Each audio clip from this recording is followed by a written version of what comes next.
At some point, every serious home espresso drinker hits the same wall. They've bought the beginner machine, learned the technique, they can pull a decent shot, and then they realize the machine is the ceiling, not their skill, not their grinder, the machine.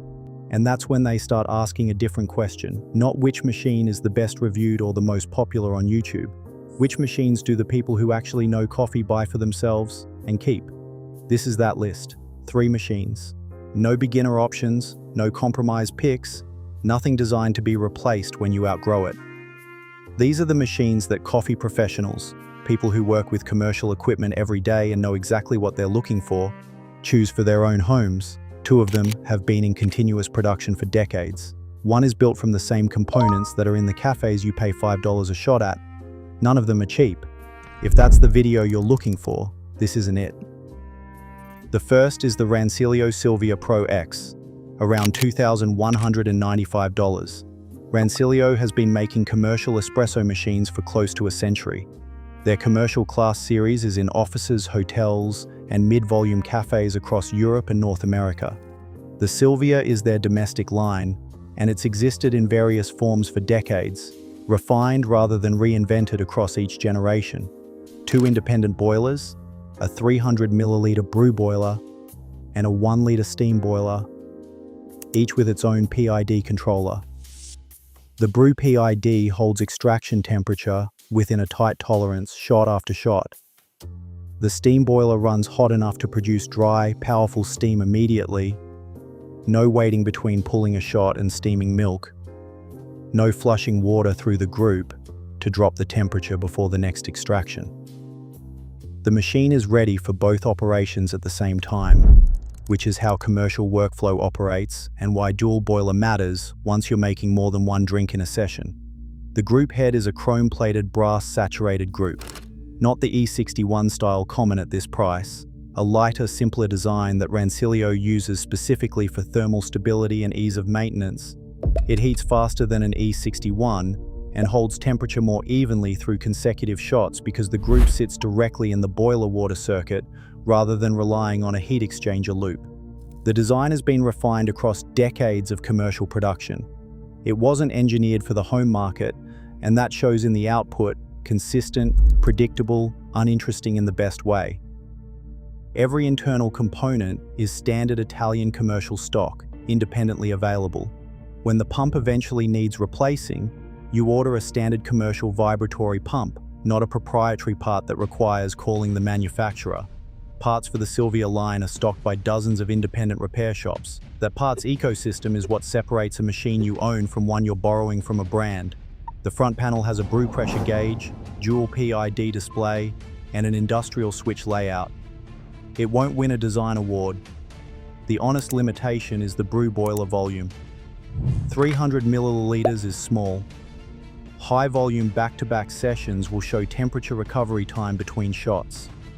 For a household pulling 2 drinks in the morning, that doesn't matter at all, but for anyone serving a rotation of people throughout the day, it becomes a real constraint, and it's better to know that before the purchase than after. This machine will also tell you the truth about your grinder.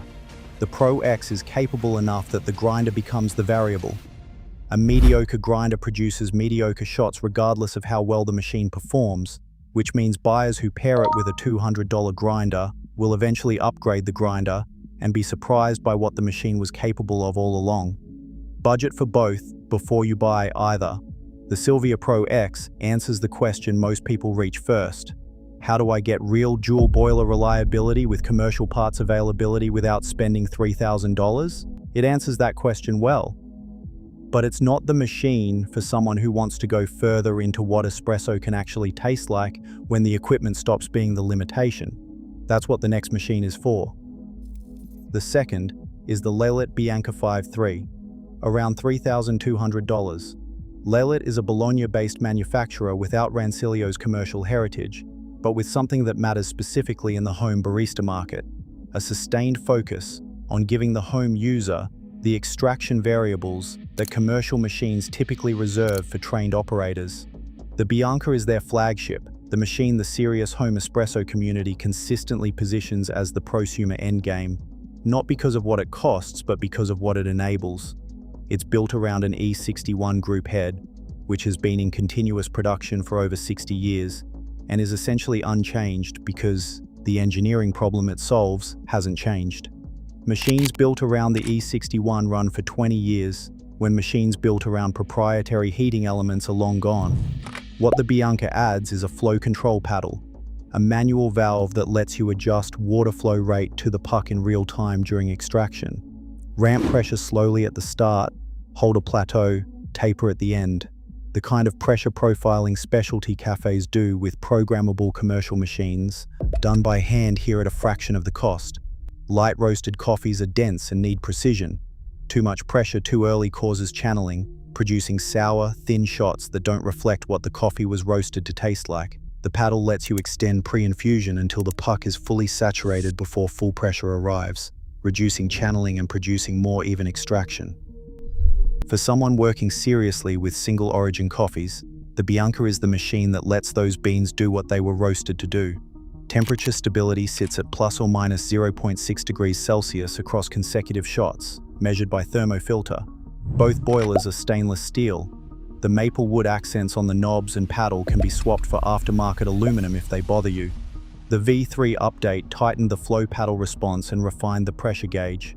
Neither change is dramatic, and the platform has been refined over iterations rather than reinvented, which is the kind of development that produces reliable machines rather than exciting ones. The Bianca rewards skill and punishes the absence of it. You can pull mediocre shots on a machine this capable and never know it. The paddle exposes technique deficiencies as readily as it enables mastery. Inconsistent puck prep gives you more ways to see that inconsistency, not fewer. Buyers who aren't already comfortable with grind adjustment and shot reading will find the V3's capabilities slower to access than a simpler dual boiler machine. That's a description of who this machine is for, not a flaw in the machine. The grinder matters here more than on the Pro X. Flow control at the paddle level requires grind consistency that entry grinders struggle to deliver.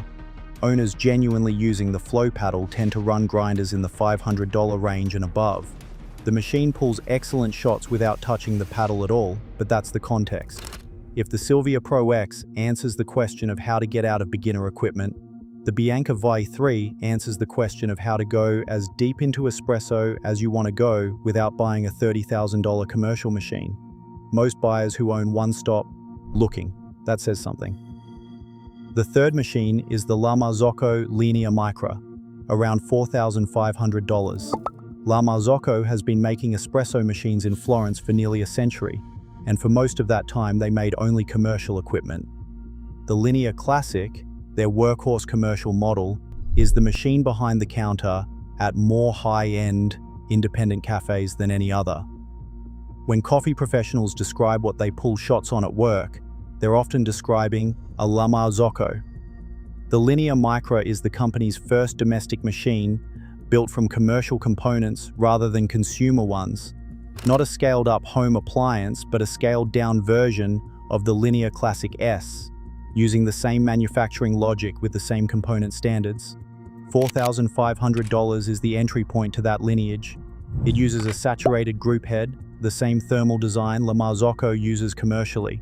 The group is thermally connected to the brew boiler, which means water temperature at the puck is stable without managing warm-up variables, flush routines, or boiler cycling. It runs a rotary pump rather than the vibratory pump found in every other machine at this price, operating at around 45 decibels, noticeably quieter, and without the pressure fluctuations vibratory pumps produce under sustained load.